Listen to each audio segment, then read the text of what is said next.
ইসরায়েলকে পশ্চিম তীর দখল করতে দেয়া হবে না।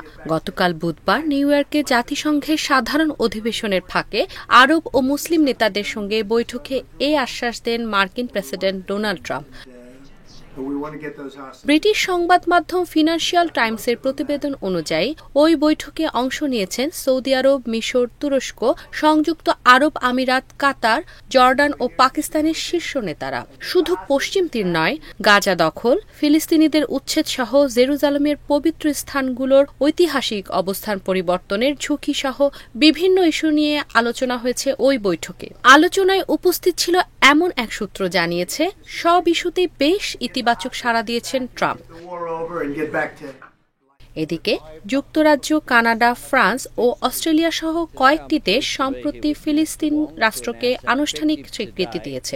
দুই রাষ্ট্রভিত্তিক সমাধান টিকিয়ে রাখতে এখনও পদক্ষেপ জরুরি বলে বলেছেন পশ্চিমা নেতারা।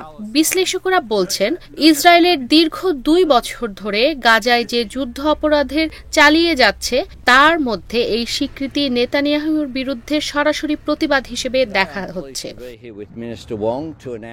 তবে বিষয়টি ইসরায়েলের ব্যাপক প্রতিক্রিয়া সৃষ্টি করেছে। নেতানিয়াহুর ডানপন্থী মন্ত্রীরা পশ্চিম তীরকে দ্রুত ইসরায়েলের সঙ্গে সংযুক্ত করার দাবি তুলেছেন।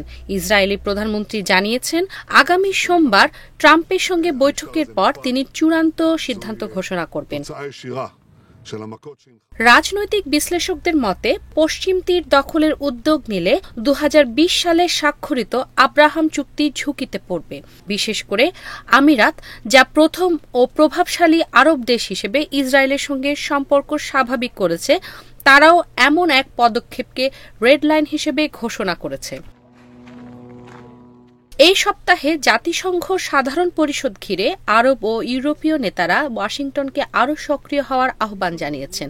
যুক্তরাষ্ট্রের পররাষ্ট্রমন্ত্রী মার্কো রুবিও আরব নেতাদের উদ্দেশ্যে বলেন, গাজা ইস্যুটি সবার জন্য গুরুত্বপূর্ণ।